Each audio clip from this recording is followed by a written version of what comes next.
I'm going to repot 3 trees. I'm going to repot this arakawa Japanese maple. Next to that I have this katsura Japanese maple and this flowering cherry. One of the most important steps in bonsai is proper repotting. Now I know it can be tricky. I know that when you're just starting off with bonsai it can be difficult to understand what do you cut, what do you leave and how do you do it, and how is this dependent on the stage of development. So that is what this tree is about.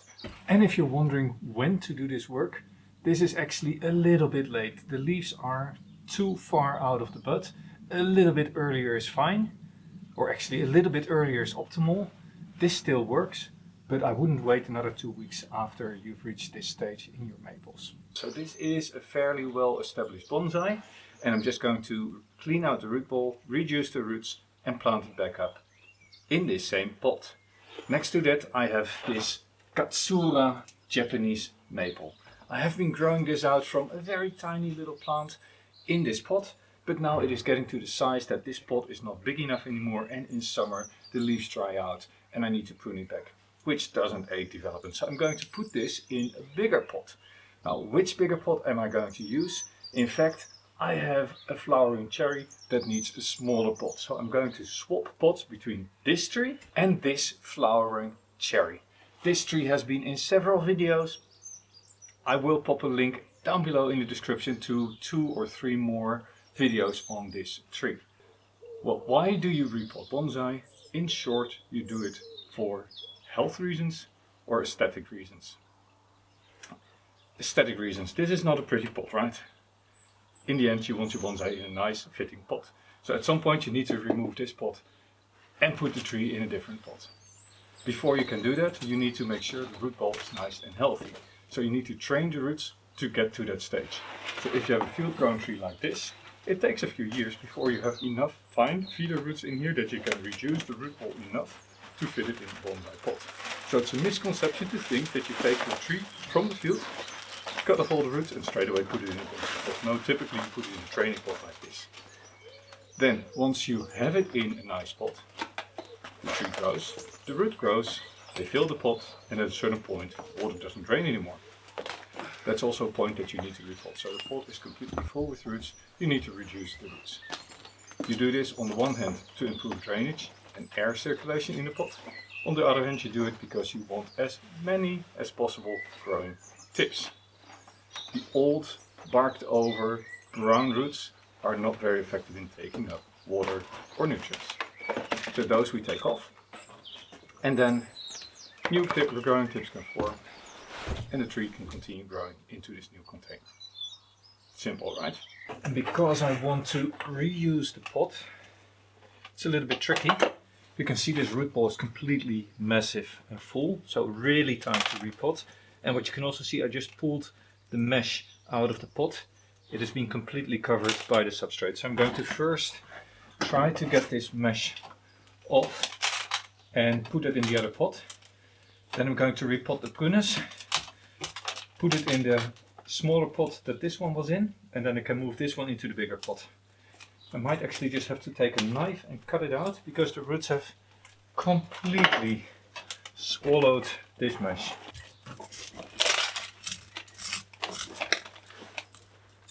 And this is just an old pruning knife and just gently does it. This is a very good sign. Here you see the white growing tips. That means that the roots have woken up. They've not grown all that much.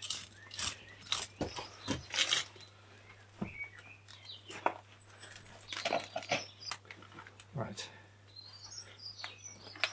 Ready to go back into the pot.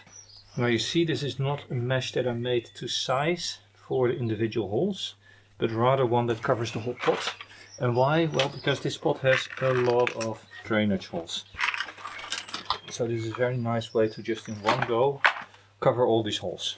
Now to avoid a tree falling out of the pot, I always like to use some wire. So I put, this is 1.5 millimeters of aluminium wire through the drainage holes. So I can tie the tree down into the pot, avoid it slipping out, falling over whenever something passes by. And I'm using 2, so I have 4 anchoring points later in the pot. As you can see, I'm pre-bending these so they can sit nice and flush on the bottom of the pot and there's not a lot of wiggle afterwards. So since the field, this tree has been repotted twice, focusing on reducing heavy roots. So there shouldn't be any heavy roots left in here, mostly feeder roots and fine roots like these. These are really optimal and I hope there's lots of these in there. And now I'm just going to gently remove all the substrate from the root ball, trying to damage the roots as little as possible, because I want to do that in a controlled manner. And as you can see, there's a lot of nice fluffy fine roots due to the multiple repots that I've already done. So I should be able to, without very big cuts, fit this into the smaller pot. What you see is that there's a very nice big base and there's a lot of fine feeder roots all around, but here there's a very large protruding set of roots. There's a very big root here at the base and then there's a few smaller roots here on top, and I really want to get rid of some of these. So I'm going to first prune back all these feeder roots that sit here, get it nice and compact so I can see much better what's happening here. And pruning back I do with an old pair of scissors, and in this case, because they're quite young and thin, I can do this quite easily just by going around. Now with the root cleaned out, you can see here there's nice feeder roots. There's a little bit of a feeder root coming here, and in the back there's some feeder roots that you can't see, and I have a whole host of small roots here in the back as well, and here all along are good roots. So in a way this is going to be my iNebari. That means that all this is just excess roots. I'm just going to cut between these, and the next time that I repot I can take off all the way to here, or maybe even to here. This is going to be more invasive than I thought, but yeah, this is part of the repotting work. This is part of how you improve field grown material. You can't do this in one go. You first need to make sure you have a lot of fine feeder roots all around, and then you can start reducing these big roots as well without too much of a risk.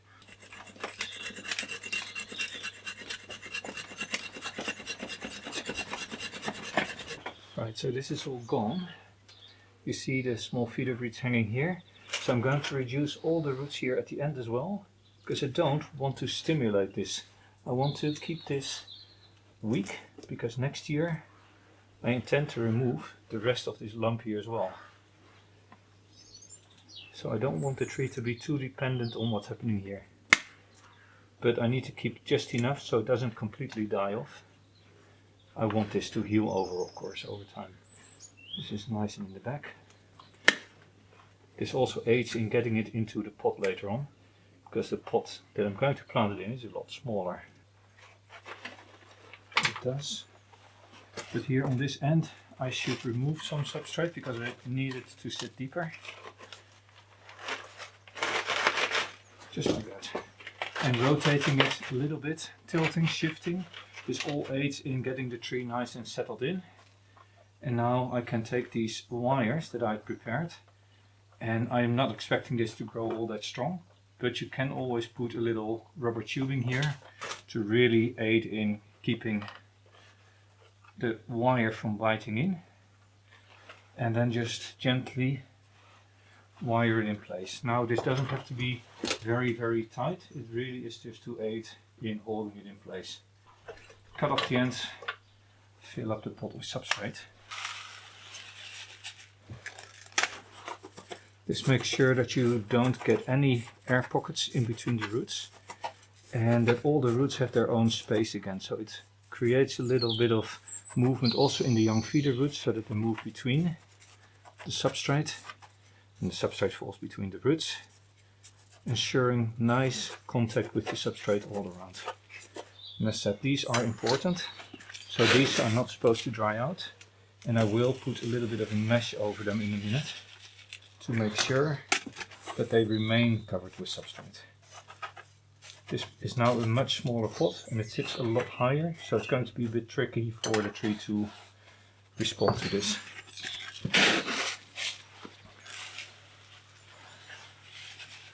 Now for this katsura, of course, I don't really need to do a lot of work.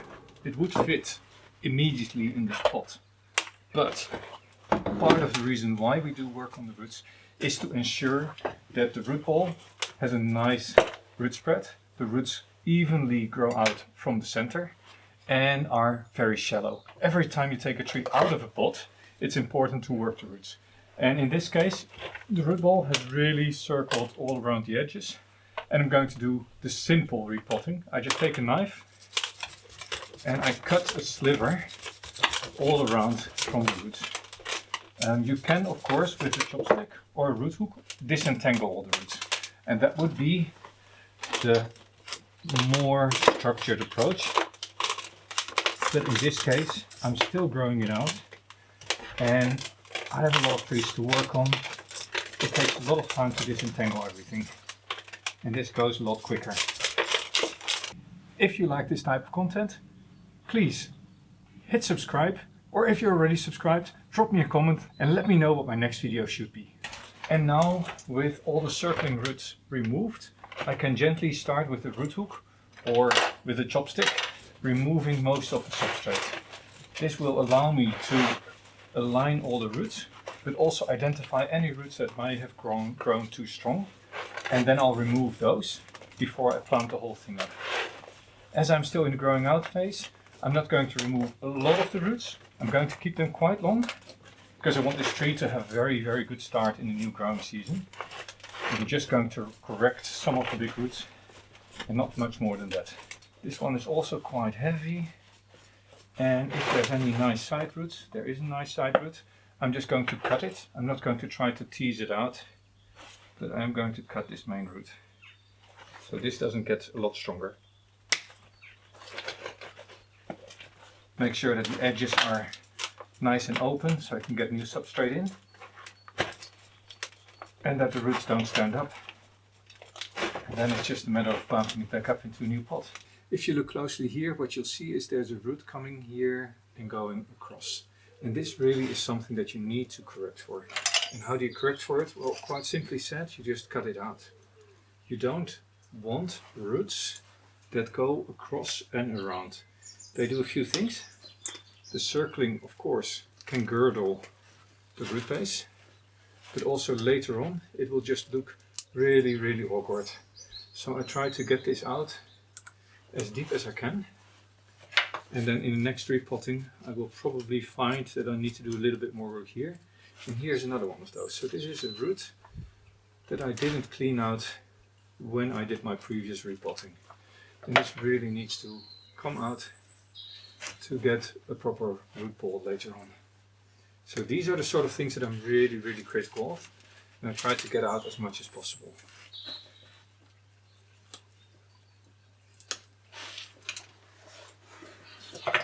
And with that, I think I'm quite far in cleaning out this root ball. And now this is ready to go into the pot again. I'm doing a very lazy repotting. I'm actually reusing the substrate that the cherry was growing in. And I'm just putting it on top, and I've mounted it a little bit. You see the edges are much deeper than the middle, so that I now put this on. I can gently push down, ensuring that all these root ends are now in contact at the bottom with substrate, but also these edges are not being pushed up. And this really will aid long term in getting nice root spread. I just fill up with substrate, and after filling it up I go in and I twiggle my chopstick between these jagged edges. This way the substrate will fall through in between the roots. And because I didn't clean out the root ball all that well, there's substrate everywhere on the core of the root ball still. So this is all the work that you need to do. And then once I've done this all around, this tree is also done to go back into the garden again. And notice how full I've made this pot. It's pretty much all the way up to the rim. The root flare is completely covered with maybe ½ an inch to an inch, 1-2 centimeters of substrate, keeping it nice and humid. That means that once this starts growing and starts pushing roots, it can also still push roots from the iNebari, which gives me a lot of fine roots to later on, when I am lifting it, choose what am I going to keep. Now I'm just going to water it down and put it back into the sun and pull out the more mature bonsai, the arakawa, Japanese maple, and see what we have to do here. Now, it is going to be slightly different from the other two in that I'm not going to reuse the substrate. You may have seen or noticed that in the previous two I reused the substrate. I'm not going to do that for this one. The reason why I reused it in the other one is because the substrate was quite clean and I am repotting them frequently. In this case, I don't want to repot this for another 2 or 3 years. I want to use clean substrate without any pollutions, any old fertilizer or moss or anything in there. So I've got a whole bucket of fresh and clean substrate here, and I'm going to pot it up in there. Yeah, let's get going. Let's get this out of the pot and show you a few things on the roots and how I repot. This one, that's one. That's two. Fold them open. But typically, yeah, there we go. The root ball is completely dense, compact. There's some young root tips, a clear sign this tree has woken up, but they're quite short still, so the tree has not been growing all that long. Perfect timing. Let's remove that because I don't want this to be mingling in with my substrate later on. Before doing anything else, it's important to get the pot prepared for the potting up because now the root ball is still cohesive. There's a lot of substrate. I'm going to prune the roots, but once I've done that, I've got a lot of loose roots in the air and I don't want those to dry out. I have 5 drainage holes, which is really great. Normally I would take a mesh like this that you can get in hardware stores, and I cut it in sizes and I put them over these holes. But because there's 5, that's too much work for me. I'm a little bit lazy when it comes into repotting and repotting time, and I have this hardware cloth. It's slightly self-adhesive, but it only needs to stay in place for a little bit, right? And then at the same time, I'm taking some wire, and this is 1.5 millimeters of aluminium, and I just cut 2 pieces off that I'm going to put through the wiring holes. You can do more. I find 2 is typically sufficient. That gives you 2 loops to put around the roots, and that will hold the tree in place. I like to find roughly the middle and then pre-bend these for the wiring holes. That way you get a nice straight fit. And then what I like to do is straight away grab and put some substrate on the bottom. That way the pot is completely ready to receive the tree once I'm done with all the woodwork. I'm going around loosening these roots up, trying to get all these circling roots off the pot. So now once I have all these, I can gently go deeper, but I first want to go around 2 or 3 times to try to get as many as possible. In the end, I want this tree to go back into the same pot, and I want space, well maybe an inch, around the root ball at least. I do reuse this substrate. So this substrate goes in a large bucket, I dry it, and in summer when it is all dry I sift it out. I remove all the organics basically, and I sift it to size, get all the fines out, might add a little bit more organics, and then I put it in a bucket for use in spring. Now this is a tree with rough bark, so I really need to remove all this moss from the trunk as well. I do this roughly now during the repot. I might take a little brush with algae remover and moss remover and smear that on the trunk after the repotting.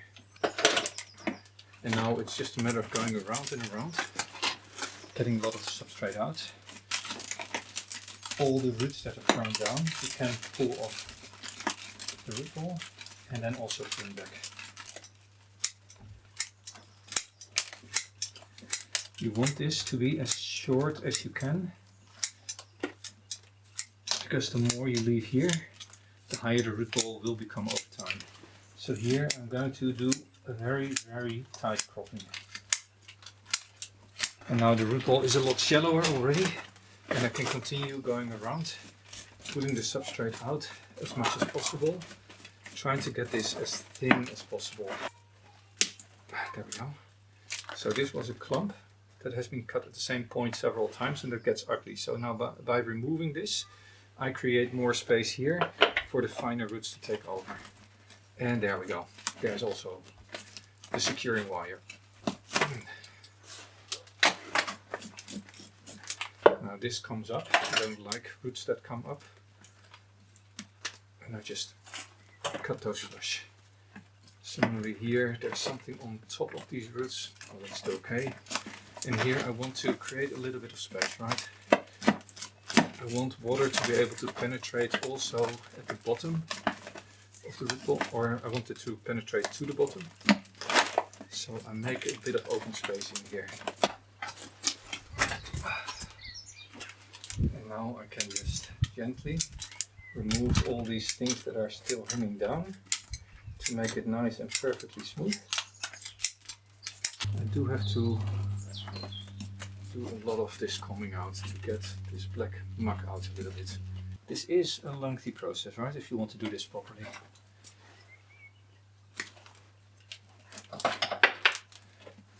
But you only do this every 2 or 3 years, maybe 4 or 5 once the tree gets really mature.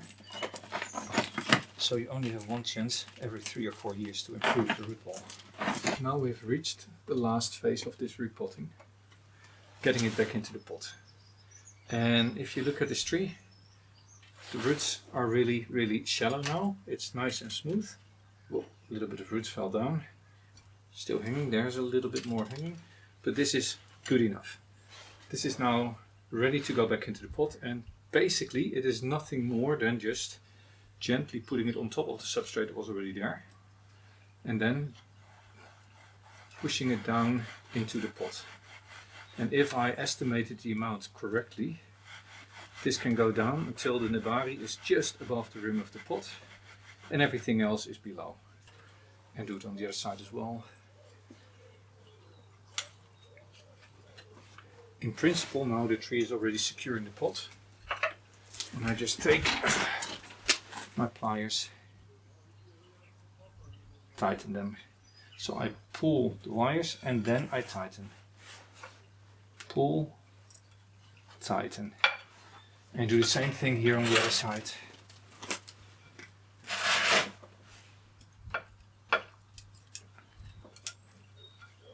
Hold the tree down, pull on the wires and tighten down. I like to push the ends down so I don't grab into them when I ever work on the tree. And now it's a matter of filling up the tree with new substrate, or actually the pot, as before. Fill it up, because the root ball has been reduced significantly. A lot of the substrate is out from between the roots. So I like to go in and I go from the inside outwards, trying to wiggle some of this substrate between the roots. Now I like to fill my pots a little bit further than it looks like it's needed, because I know that the substrate will compact a little bit over the next couple of weeks as it settles. So I could now pull it out of the pot and replant it, but it's not dramatically too high. It's just 1/4 of an inch, 1/2 centimeter higher than I would want. But as said, I am expecting this to compact a little bit. Maybe it will then sink in the pot a little bit more. And basically with that, this is all done. I will refill a little bit at some point, but for now this tree can go back into the sun. I will fertilize it in a week or 2, because there's lots and lots of fine roots. It's going to be nice and warm during the day. At night, just a tiny little bit of frost, just enough to freeze the surface of the pot, nothing to be too worried about. And yeah, this should have no trouble at all starting to grow again in the next season. And if it does, well, I will tell you in another video, but this is it. And with that, all 3 repottings are done. It is time to have a nice hot cup of tea, because it is freezing outside. Well, not literally, but it is cold. But before I do, I'm going to work a little bit more on this tree, and in a year or 2 you can see another video what I've done. That was a lot of work. See you next time. This was Jelle growing bonsai, repotting strategies for different types of trees.